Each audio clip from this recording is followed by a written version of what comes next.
Muy buenas a todos. Hoy estamos desde un vídeo que estamos grabando desde la Organización Internacional Comunista, mi compañero Jaime y yo.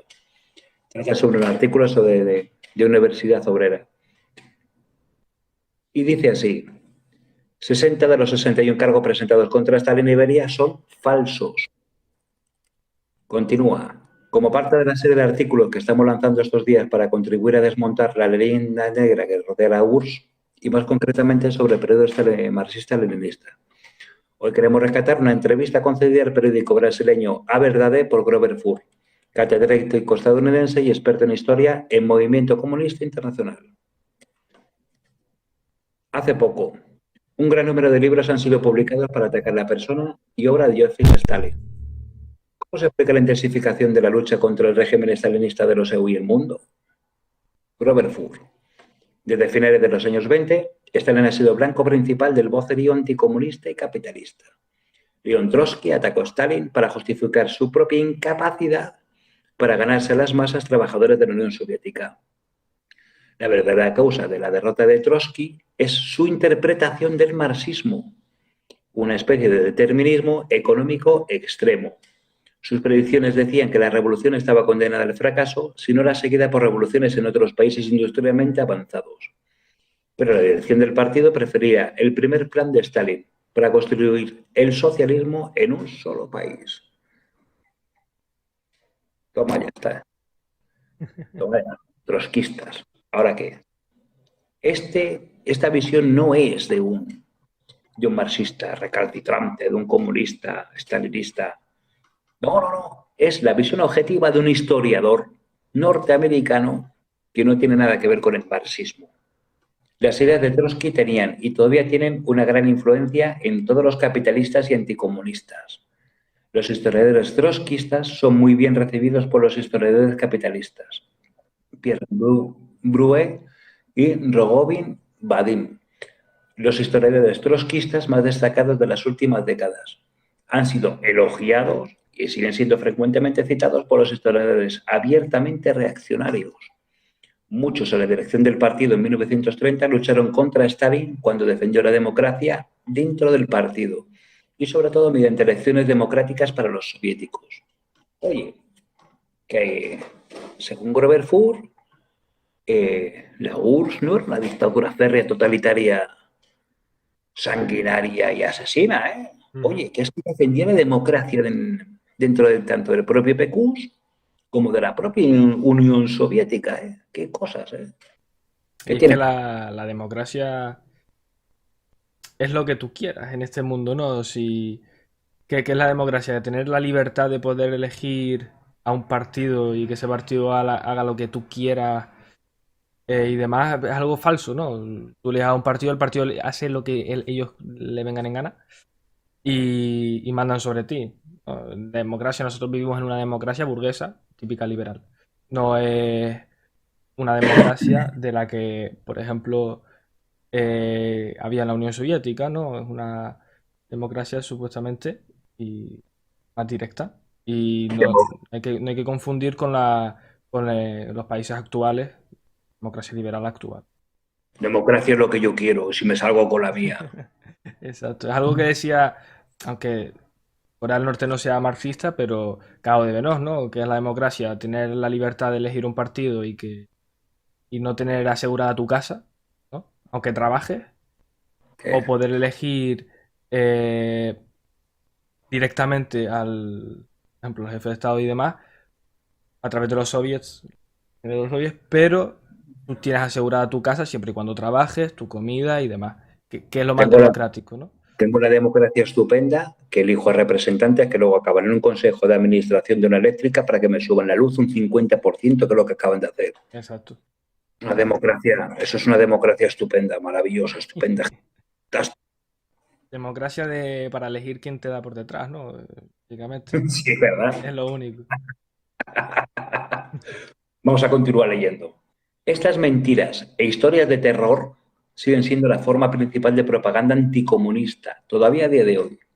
La tendencia nos muestra que estas medidas se están intensificando porque los capitalistas están reduciendo los salarios y beneficios salariales de los trabajadores. fomentan la transición hacia un nacionalismo exacerbado, propagan y defienden el racismo y la guerra. Oye, esto, Grover Furth nos está explicando que toda esta reacción contra la figura de Stalin, todas esas basuras que están tirando contra un tipo que sacrificó, llegó a sacrificar un hijo en la guerra. Es que llegó a sacrificar a su propia sangre en la guerra. El tipo, o sea, un tipo al que teníamos que tener como un referente, oye, que es que resulta que es que en la medida que el capitalismo está estrangulando más a la clase trabajadora, oye, que es que resulta que es que están vertiendo, o sea, están acelerando las toneladas de basura sobre él. Y resulta que te encuentras a los trotskistas, a los revisionistas, a los postmodernistas, aquí hablando cada vez más mierda. Tú fíjate el Errejón aquí refiriéndose al georgiano de esa forma que se refiere el otro día. Es que es lamentable, ¿no? Lamentable totalmente. ¿Qué le llevó a interesarse por la historia de la URSS? Grover Furth. Cuando estaba en la universidad, desde 1965 hasta 1969, participé en las protestas contra la guerra en Estados Unidos en Vietnam. Un día, alguien me dijo que los comunistas vietnamitas no podían ser chicos buenos, entre comillas, porque todos eran estalinistas. Y Stalin mató a millones de personas inocentes. Eso se me quedó grabado. Probablemente fue por eso, a principios de los 70, por lo que leí la primera edición del Gran Terror de Robert Conquest. Me impresionó cuando lo leí. Pero yo conocía un determinado campo de Rusia y podía leer esta lengua, porque yo había estudiado literatura rusa desde la escuela secundaria. Entonces examiné el libro de Robert Conquest cuidadosamente.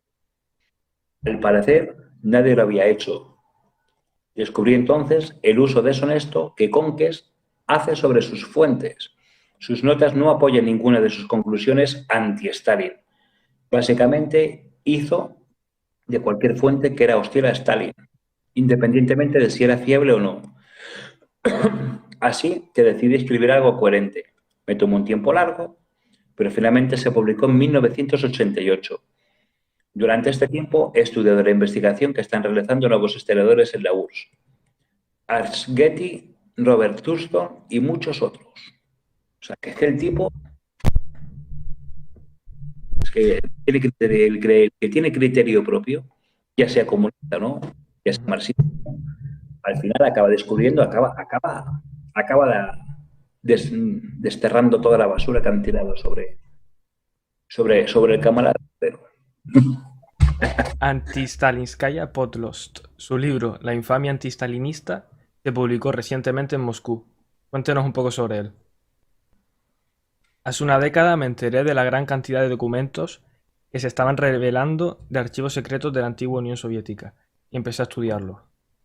Leí en alguna parte que una o dos declaraciones de Khrushchev en su famoso informe secreto de 1956 fueron identificadas como falsas de principio a fin.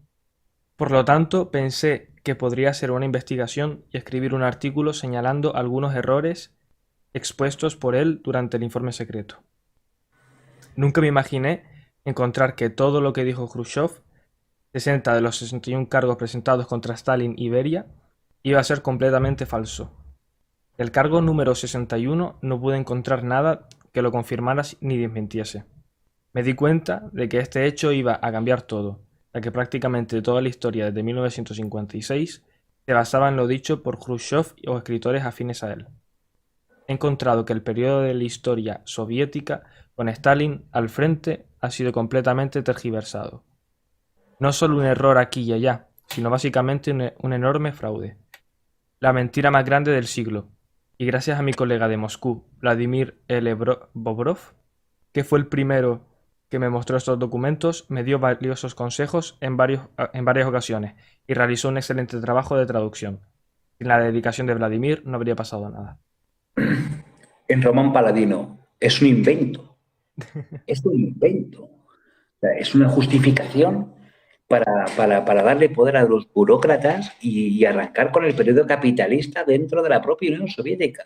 O sea, como de Stalin y empezar a desangrar la Unión Soviética. Se acabó el socialismo con Stalin. O sea, todo este periodo que viene que viene cuando hablan de la Unión Soviética, el socialismo con... No, el socialismo, o sea, termina con Stalin. Nosotros como marxistas tenemos la obligación de desandar todo lo que se han dado, todo lo que se han dado aquí en España. Tenemos a Carrillo, tenemos este tipo de engendros, y lo único que han hecho ha sido desarmar el marxismo español.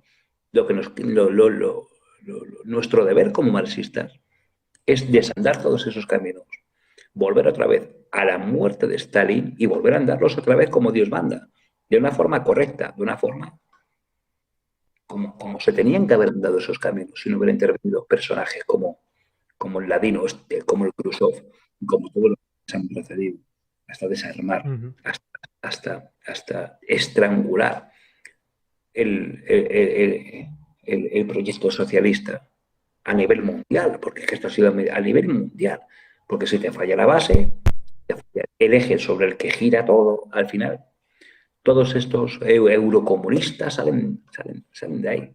Luego nos extrañamos de muchas cosas. En su investigación, usted tenía acceso a los archivos soviéticos recientemente desclasificados. ¿Qué dicen estos documentos acerca de los millones de muertos en el socialismo, especialmente durante la administración de Stalin? La gente muere todo el tiempo, pero en este caso creo que estamos hablando de muertes excedentes. Rusia y Ucrania experimentaban hambre cada 3 o 4 años. La hambruna de 1932 a 1933 se produjo durante la colectivización. No cabe duda de que murieron más personas de las que habrían muerto de forma natural.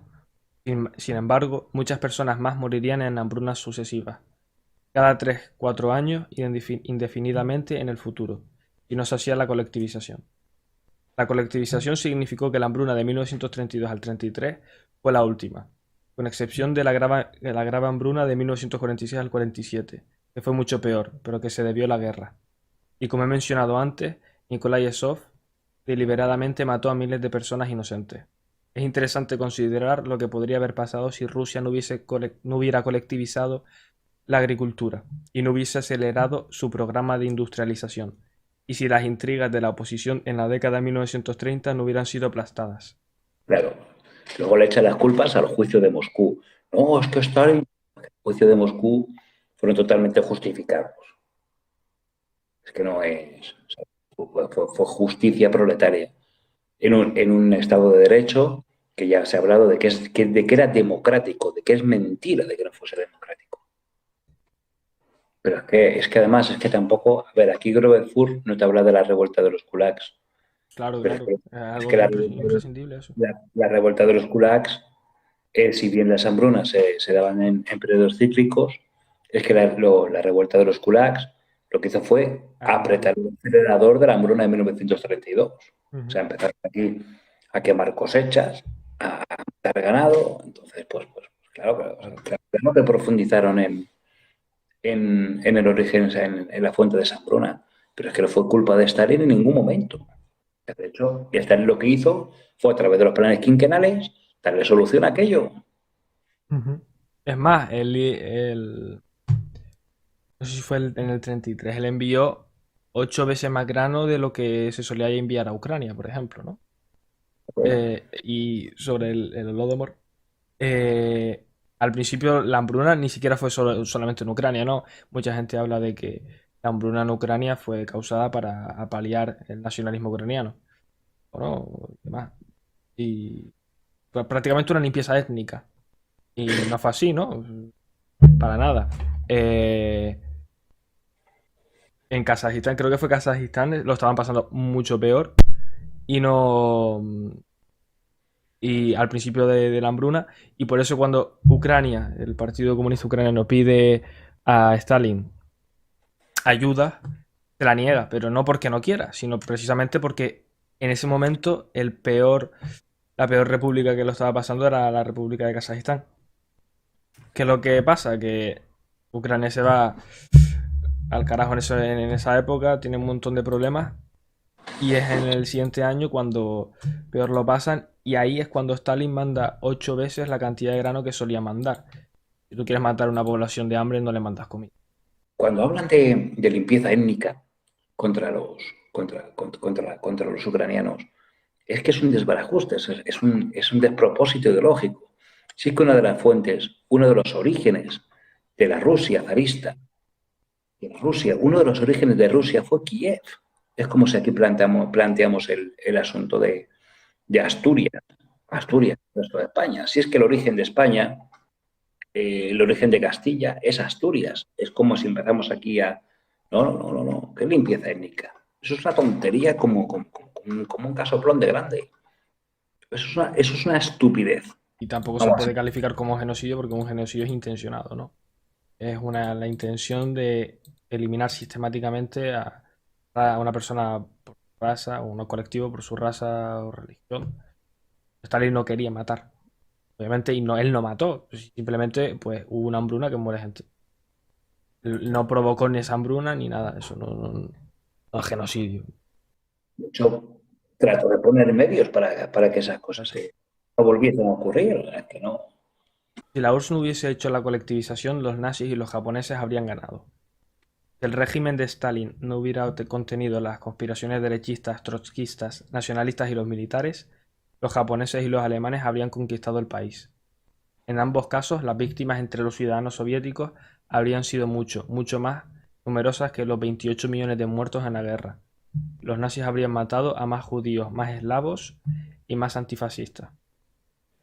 Con estos recursos, y tal vez incluso con los ejércitos de la URSS de su parte, los nazis habrían sido mucho más fuertes a la hora de luchar contra Inglaterra, Francia y los Estados Unidos. Con los soviéticos y los recursos de petróleo de Sakhalin, los japoneses habrían matado a muchos estadounidenses más. El hecho es que la URSS, bajo Stalin, salvó el mundo del fascismo no solo una vez durante la guerra, sino 3 veces, por la colectivización, la derrota de los militares en la oposición derechista trotskista y en la guerra. ¿Cuántos millones le da? Tú fíjate, ¿eh? Y esto, o sea, esto es un historiador totalmente objetivo que examina los puntos de vista sobre ciencias. O sea, que creo que todo lo demás que no sean este tipo de puntos de vista son opiniones subjetivas. Esto es una valoración objetiva. Mira, algunos autores han tratado de encontrar similitudes entre Stalin y Hitler. Y algunos incluso llegan a decir que el supuesto estalinismo, también hemos de decir que el término estalinista, o sea, es que es una invención, es una manipulación. No hay estalinismo, hay leninismo. Stalin era leninista. Que el supuesto estalinismo fue peor que el nazismo. ¿Hubo realmente alguna relación entre Stalin y Hitler? Grover Poor. Los anticomunistas y los capitalistas no examinan la lucha de clases y la explotación. De hecho, pretenden hacer ver que estas cosas no existen o no son importantes. Pero la lucha de clases causada por la opresión es el motor de la historia. Omitir esto es falsificar la historia. Hitler era capitalista, un autoritario del tipo del que es común en muchos países capitalistas. Stalin dirigió el partido bolchevique y la URSS, cuando los comunistas de todo el mundo estaban luchando contra todo tipo de explotación capitalista. Cuando decimos peor, simplemente siempre debemos preguntarnos peor para quién. La URSS y el movimiento comunista durante el periodo de Stalin definitivamente fue peor que los nazis, entre comillas, peor que los nazis, para los capitalistas. Por eso odian tanto los capitalistas a Stalin y al comunismo. Y el movimiento comunista durante el periodo de Lenin y Stalin, e incluso más tarde, fue la mayor fuerza para la liberación humana en la historia. Y de nuevo tenemos que preguntarnos, ¿liberación de quién? ¿Liberación de qué? La respuesta es liberación de la clase obrera de la explotación capitalista, la miseria y la guerra. Es una verdad objetiva. Es cierto y es incuestionable, es una verdad incuestionable. Exacto, siempre ha estado el mito, la leyenda, la mentira, ¿no? De que Stalin y Hitler eran amiguitos y que el propio Hitler era socialista, ¿no? Simplemente porque en el nombre del partido pone nacionalsocialista, ¿no? Argumento bastante infantil. El nombre no indica nada, ¿no? Lo que indica son las acciones y la ideología, y el propio Hitler dice que su socialismo no tiene nada que ver con Marx, ¿no? Es un socialismo germánico. O sea que socialismo basado, según él mismo, ¿no? Citado, de lo que serían mal dicho las tribus, ¿no? Mal traducido, pero digamos, las sociedades germánicas. Dime tú qué tiene que ver las tribus y sociedades germánicas con lo que socialismo de Marx, ¿no? El socialismo científico. Nada. De nada, pero A ver. Entonces, claro, ¿Stalin y Hitler eran amigos? Pues obviamente no, ¿no? También se habla mucho del pacto de no agresión, pero tú fíjate si eran amigos que Hitler, antes de caer en manos de los soviéticos, se voló la cabeza. Tú efectivamente sí. fíjate si eran amigos. Es que qué tonterías se Efectivamente. dice, macho. Es que qué tonterías, macho. Madre mía, poner un caldero de 2 metros de diámetro y poneros a cocer en él y servir para algo útil, joder, es que no puede ser. Y, y eso es lo que iba a decir del pacto de no agresión. Los pactos de no agresión se hacen entre gente, bueno, entre gente, ¿no? Entre países o estados que están enemistados, ¿no? Con un amigo, con un aliado, no haces un pacto de no agresión. Si lo Ya que se pasa da, ya está por hecho, ¿no? La alianza, por ejemplo, una alianza da por hecho de que no te vas a atacar o no vais a atacar mutuamente, ¿no? Otro argumento también el típico de que se repartieron Polonia, ¿no? O invadieron conjuntamente Polonia y que se la repartieron y eso es como una prueba de que eran amigos, que se podían compartir. No sé, Corea está dividida, se dividió en dos y la propia Alemania después de la Segunda Guerra Mundial también se dividió en dos, ¿no? Bueno, en cuatro, pero básicamente en dos bloques. O sea, por el mismo argumento, la Unión Soviética y los aliados, ¿no? Eran ideológicamente idénticos porque, porque se compartieron Alemania, ¿no?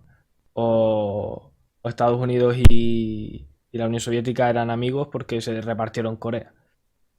es que Obviamente no, que son argumentos, la diferencia. verdad, que Bueno, fácilmente vamos, se pueden desmentir de una manera muy fácil. Y encima en contextos, el mismo contexto, ¿no? Porque si yo te dijera que lo que te he dicho, ¿no? De repartirse los territorios.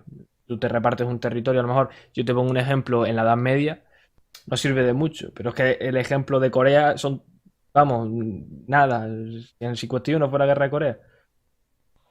claro, No fueron ni 6 años después de la guerra mundial, la segunda, y es en la Guerra Fría, o sea, es el mismo contexto y se está viendo que aunque se reparta un territorio, no tiene nada que ver que sean amigos. Contrario, precisamente te lo repartes porque no quieres compartirlo.